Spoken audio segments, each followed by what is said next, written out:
लेकिन अब ड्यूटी तो करनी पड़ेगी आपको भी और मुझे भी। ये गर्मी माशर की गर्मी से बचाएगी। अब जाकिरीन भी तशरीफ लाए, मेरे भाई भी, बाबा तमाम करने लगे। नतीजा देखिए आप, शादी तय हुई बीबी खदीजतुल कुबरा की आमिना के लाल से। तैयारियां शुरू, मैं जल्दी करने लगा हूं। जब तैयारियां शुरू हुई, बीबी ने पहला हुक्म दिया अपने गुलामों को, इधर वाले बंदे सुनते बैठे थे आप, अपने नबी की शान सुनना। बीबी खदीजतुल कुबरा ने नौकरों को हुक्म दिया, मेरे गोदामों में जितना भी सोना और चांदी है बाहर निकालो। बीबी निकाल लिया हुक्म। वो जमाने कहा सारा सोना चांदी चक्कियों में डाल के पीसना शुरू कर दो। महीने लगे, सोना चांदी चक्कियों में डाल के पीस दिया, ढेर लगे। बीबी अब क्या करना है? जो आशिक़े मुस्तफ़ा है वो इस फिक्रे को पूरी तवानाई से वसूल करना।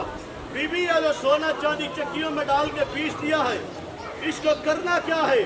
बीबी ने कहा जहां से मोहम्मद ने दुल्हा बन के चलना है, वहां से लेके मेरे घर तक अल्लाह के हबीब के पांव के नीचे सोने और चांदी का फर्श बिछा दो।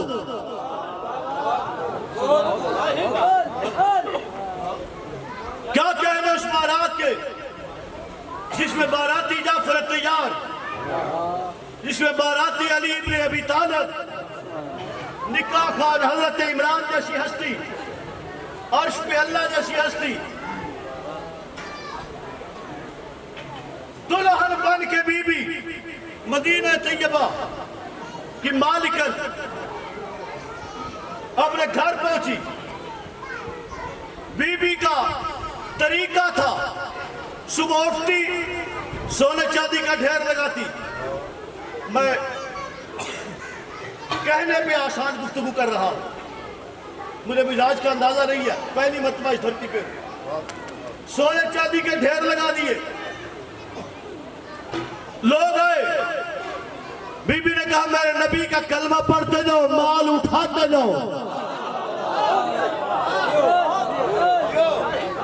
मैं फिक्रा बहुत बड़ा डॉक्टर साहब कहने लगा, तवज्जो है हर बंदे की, मैं समझ रहा हूं, लेकिन गर्मी का जोर है, थोड़ा रफ्तार स्पीड से ही चलो बर्दाश्त कर रहे हैं। सोना चांदी ढेर लगता, लोगों में तकसीम कर देते। शाम को बीबी चादर झाड़ के अपने हुजरे में बैठती। किसी पे एहसान किया जाए, वो शरीफ हो, बदला न दे सके तो शुक्रिया तो जरूर अदा करता है ना, क्यों निशा साहब? ये फ्रंट सीट थोड़े को पीर सही काफला सलार तुसी हो तो तुसा एक्टिव हो। बीबी जब सोना चांदी लुटा के शाम को दोनों इकट्ठे होते, हबीब इलाहुल आलमीन और बीबी खदीजतुल कुबरा।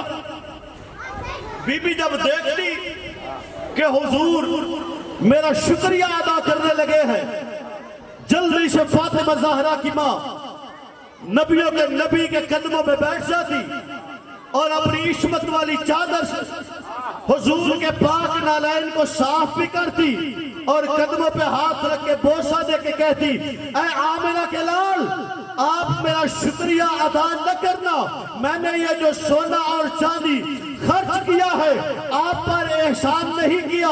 सुबह उठ के मैंने आपकी जो ज़ियारत की थी आपका सदका उतार दिया है। भाई क्या कह रहे तुम्हारे, आबाद शाद रहो, जियो बजियो, सलामत रहो, आबाद बेल का है लरी। ये मैंने आपका सदका उतार दिया। मेहनत है हजरत अबू तालिब की और बीबी खदीजतुल कुबरा अकलौती बेटी।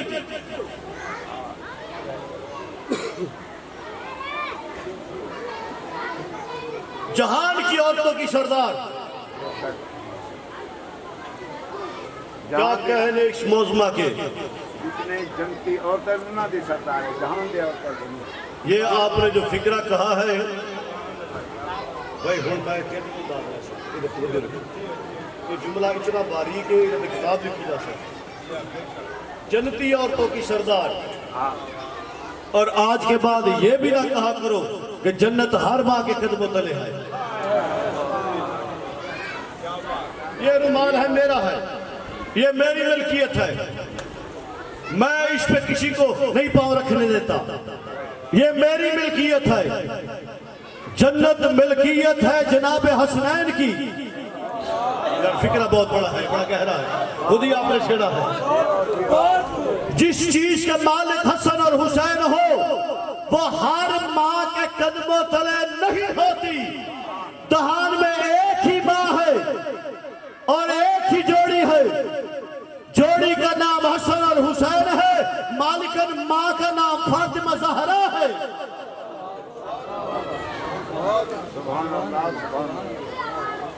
ये बड़ी मार्फत की गहरी बात थी जिन्होंने छेड़ दी। बीबी बाबा नबियों का सुल्तान, शोहर वलियों का सुल्तान, बेटे जवाना ने जन्नत के सरदार, मां मलीकतुल अरब जो खार इस्लाम को दिया वो खार बेमिसाल, शोहर इस्लाम को दिया, शोहर बेमिसाल, औलाद इस्लाम को दी, औलाद बेमिसाल। सरदारी जिंदगी तवाफ में मसरूफ हो, कमियों की क्या जरूरत, उनकी बराबरी करें।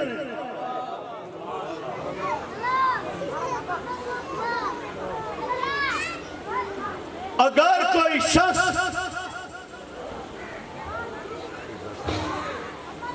हमारे सामने खड़ा होता है तो वो हमारे सामने नहीं होता। ये बुग़्ज़ अबू तालिब और बुग़्ज़ खदीजा में खड़ा होता है।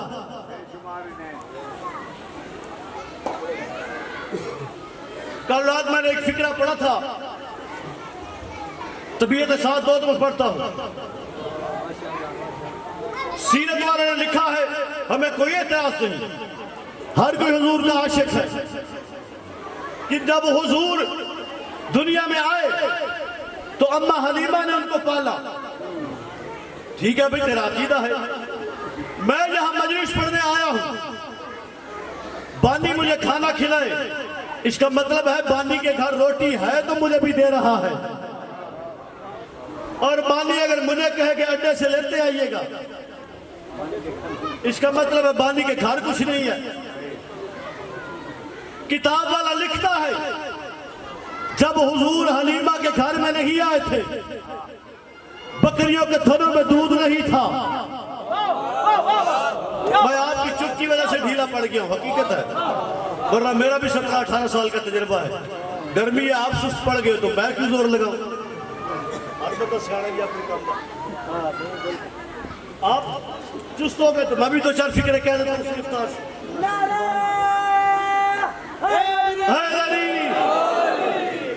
बकरियों के थनों में दूध नहीं था, खजूर पे फल नहीं लगता था, दाची कमजोर थी, चूल्हे में आग नहीं जलती थी। जब हुजूर आ गए चूल्हे में आग भी जलने लगी, बकरियों के थनों में दूध भी उतर आया, दाची भी तंदुरुस्त हो गई। भाई ये वाकया तूने लिखा तो है लेकिन गौर नहीं किया, लिख के खुद ही फंस गया है। जब हुजूर नहीं थे तब हलीमा की दाची भी कमजोर थी, बकरियां भी कमजोर थी, खजूर पे फल भी नहीं लगता था, चूल्हे में आग भी नहीं जलती थी। जब हुजूर आ गए हैं, बकरियां दूध देने लगी है, खजूर पे फल लगने लगा है, चूल्हे में आग जल गई है, दाची भी जियो सलामत रहो जो समझ गए हो, दाची भी तंदुरुस्त हो गई है। तो फिर तासुब के दायरे से बाहर निकल के ईमानदारी से कब्र की अंधेरी रात को जहन में रख के जरा ये फैसला करके बता तो सही, हलीमा ने मोहम्मद को पाला है जब मोहम्मद की जूती का सदका हलीमा पलती रही। ये बंदों को समझ नहीं आती। जो हुजूर के करीब भी रहते हैं तो हुजूर की शिनाख्त ही नहीं है। टुक्कर का नाम कोई हाजी है जी थे, हाजी है जी काबेदार, जिया हाजी साहब बैठे हैं जी, हाँ बेटा तगड़े हो गया को जी हाजी है मैं और मैं हाजियां हुक्म करो। हुक्म वाली है कि शेख तक उतराई तो सौदा बेहतरीन बराबर तो जाएगा। शेख साहब आके एक भी एक फेरा लगाओ चाहे अच्छा इवे वाला हाजी नहीं जिਵੇਂ ਤੁਸੀਂ हो वो चाहिए, हाँ वो बाजी लेकिन अपने मुकद्दर पे नाज किया करो। हम वो लोग हैं जो हाजियों से भी ज्यादा आला इबादत करते हैं। एक बंदे ने इमाम सादिक के सामने आके कहा मौला मैंने 19 हज पैदल किए। इमाम ने लिफ्ट ही ना कराई। फिर उसने कहा मौला मैंने 19 हज पैदल किए।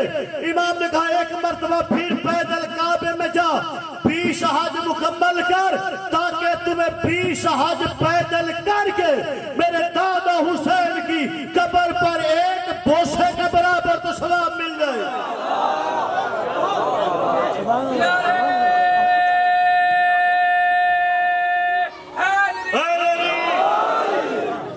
जो जो दुआ मन्नत हाजत पीले जहन में रख के ये फिक्र सुनना। मौला रजा से लोगों ने कहा मौला काबे में जाते हैं दुआ कबूल होती है, करबला जाने से क्या मिलता है? जो जाता है और जिसने जाना है, इमाम ने फरमाया मेरा औलाद नहीं, करबला जा, मेरा दादा हुसैन औलाद देगा। और जिसको चाहिए वो बोलेगा, जुबान को हरकत देना। मौला ने फरमाया जो बीमार है करबला जा, मेरा दादा तंदुरुस्त करके भेजेगा। घर नहीं है करबला जा, मेरा दादा तुम्हें तेरी छत दे के भेजेगा। बड़ा फिक्रा है अगला जो कहने लगा हो। इमाम ने फरमाया अगर लोग तेरी इज्जत नहीं करते करबला जा, मेरा दादा हुसैन तुझे मुअज्जज बना के भेजेगा। बंदे उठते थे पूछते थे करबला जाने से क्या मिलता है? या इमाम ने कहा बैठ जाओ, मैं रज़ा तुम्हें बताता हूँ। अगर मैंने अपने दादा हुसैन की सवारी के मुकम्मल फजाइल बयान कर दिए तो अजब नहीं है अर्श फर्श वाले काबा छोड़ के सारे करबला जमा हो गए। ये कोई इतना अजीम गिराना, इनके दरवाजे पे झुकने से इतनी अजमत मिलती है। लेकिन अफसोस जितना अजीम घराना है उतना ही इन पर जुल्म कर दिया गया। अल्लाह की हाथ करे। मुझे चौथे इमाम का एक फिक्रा याद आ गया है। लोग पूछते हैं जी शिया सुन्नी रोते क्यों है? मैं बताता हूं रोते क्यों है। चौथे इमाम ने फरमाया अगर अल्लाह कुरान में भी कहता जुल्म करो तो भी इतना जुल्म ना हो सकता था जितना इन्होंने मुझ पे कर दिया है। अल्लाह तेरी हाय को कबूल करे। जो सादात उलाम बैठे हो, आज 6 मुहर्रम का दिन आधा गुजर गया, आधा दिन तो शादी गुजर गया। लश्करों पर लश्कर करबला में आ गए, कोई 2000, कोई 4000, कोई 80,000। 8 मुहर्रम को एक लश्कर आया सिर्फ 500 घोड़े पे मुश्तमिल। साथ में एक खत मिला, उमर साथ ये 500 घोड़ा तूने अलग खड़े रखना है। कहा अलग खड़े रखना है, जंग है इस्तेमाल नहीं करना। उन्हें इस्तेमाल नहीं करना, इनको राशन पानी दे के ताजा दम रखो। इस 500 घोड़े के, अल्लाह तेरी जवानी सलामत रखे जो हुसैन के दर्द को समझता है। इस 500 घोड़े के सुबह में लोहे की नाले लगी हुई। शादी तेरे घर की कहानी।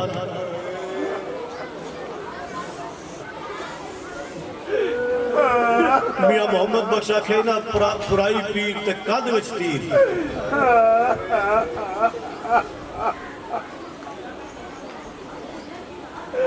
जाकिरों की तो जरूरत ही नहीं, ये तो ड्यूटी है मेरी और आपके हिस्से की जो कर रहे हैं। उन्होंने कहा इस 500 घोड़े को खड़ा रख, ना जीन रखनी है, ना सवारी करनी, ना जंग में इस्तेमाल करना। इसके सुमों को लोहा लगा हुआ है। करना क्या है? उस बेगैरत ने हुक्म लिखा, जब हुसैन का सर तन से जुदा हो जाए, अल्लाह तेरी हाय को कबूल करे। इमाम ज़माना इन आवाज़ों पर रहम फरमाए। आजरुकुम मिनल्लाह जज़ाकल्लाह। जवान का रोना बड़ा मुश्किल है, फिर उलमा और ज़ाकिरीन मुतकद्दिमीन पढ़ गए हैं, जवान का रोना मुश्किल है। अगर जवान रो पड़े तो फिर आंखों से खून निकल पड़ता है। सदके उस इमाम के जो चौकों में खून रोया, बाजारों में खून रोया, दरबारों में खून रोया। अज़ादारा ने मजलूम करबला सैयदजादियों ने कहा, भाई हुसैन हमारा कोई नहीं है, किसी को खत लेके किसी को मंगवा जिसमें ज्यादा मार हो। इमाम हुसैन ने अपने बचपन के दोस्त को खत लिखा, ऐ हबीब मैं 2 मुहर्रम का करबला पहुंच गया। अच्छा रुक के ठहर के शाह साहब, मैं जो मुसाहिब पढ़ने लगा हुआ आगे वो किसी जाकिर का पढ़ा हुआ नहीं। सारे बंदे तवज्जो से मेरा ये फिक्रा सुनना, मेरे जाकिरीन भाई को, किसी जाकिर की तखलीक नहीं है। मुसाहिब के अगले पढ़ना लगा, मुसाहिब वो पढ़ने लगा हूँ जो करबला में बैठ के गरीब ज़हरा इमाम हुसैन ने अपना आप पढ़ा। अल्लाह तेरी हाय को कबूल करे। वो क्या मुसीबत होगी, कितना बड़ा मुसाहिब होगा चाचा जो इमाम हुसैन ने अपना आप पढ़ा है। उस मजमून को सुन के कैसे बर्दाश्त किया होगा उन लोगों ने। इमाम ने हबीब को खत लिखा, 2 मुहर्रम का करबला आ गया हूं, मैं अकेला नहीं, मेरी बहनें मेरे साथ है।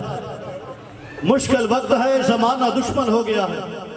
बड़ा मुख्तसर खत है, आखिरी फिक्रा जिगर फाड़ देता है।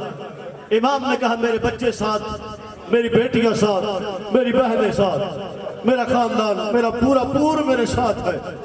मेरे नाना की उम्मत ने मेरा वतन छुड़ा दिया है, मैं जंगल में आ गया हूँ। हबीब असरे आशूर तक अगर तू पहुंच गया तो बिस्मिल्लाह, वरना फिर असरे माशूर में मुलाकात होगी। अरे इमाम ने लिखा, वस्सलाम तेरे बचपन का दोस्त हुसैन इब्ने फातिमा। खत लिख के इमाम ने भेजा, कूफे पहुंचा। जिस रंग में भी उसने वसूल किया, शादी इधर इमाम ने जैसे ये मजमा लगा है, इमाम ने बनी असद के मर्दों को बुलाया, मेरी बात सुन जाओ। अब ये वो मिन्नतें हैं जो इमाम ने खुद की है। मेरा इम्तिहान न लेना, गर्मी बड़ी है, और दुआ भी कर देना, अल्लाह मेरे मरहूम भाई के दर्जात बुलंद फरमाए और उसके यतीमों की मेरा मौला खुद किफालत फरमाए। मुझ में ताकत नहीं है, मैं अभी थोड़े दिन पहले अपने भाई को दफना के आया। इमाम हुसैन सरकार की नौकरी है, इधर आके खड़ा हूँ, जब पढ़ता हूँ उसके 18 साल को नेजा लगा, कासिम के टुकड़े चुनने पड़े, वो अपने दर्द भूल जाते हैं। मेरा इम्तिहान लेना मुझ में ताकत नहीं है, और ये इश्क हुसैन है जो बोल रहा। इबादत करते आना अपने अपने हिस्से। इमाम ने कबीला बनी असद के मर्द बुलाए, मर्दों से इमाम ने जब तकरीर की तो अंदाज और था। इमाम ने फरमाया, मैं अबू तालिब का पोता हूं, मैं खैबर वाले अली का बेटा हूं, मैं तुमसे मिन्नत करता हूं, 10वीं मुहर्रम वाले दिन बड़े जोर की जंग होगी, जंग के बाद अगले दिन तुम घरों से बाहर निकलना। अगर हालात ने इजाजत दी तो गरीब समझ के, मुसाफिर, अल्लाह तुम्हारी हाय कबूल करे शाह जी, इमाम ज़माना आपका पुरसा कबूल फरमाए। गरीब करबला इन रोती हुई आवाज़ों पर रहम फरमाए। ये जब बेसाख्ता हाय करके रोते हो तो ये इमाम सादिक के दिल से दुआ निकलती है। इमाम सादिक अलैहिस्सलाम का फरमान है, जब कोई हाय करके रोता है तो मेरी दादी ज़हरा उसके हक में दुआ कर जाती है।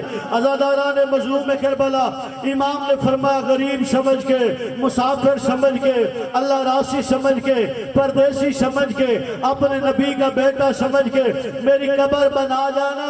यहाँ ज़ियारत नाहिया का फिक्रा है, जो किताबें पढ़ने वाले लोग हैं, जवान अल्लाह तेरी जवानी सलामत रखे। डॉक्टर साहब, ज़ियारत नाहिया का फिक्रा है जो सोना नहीं देता।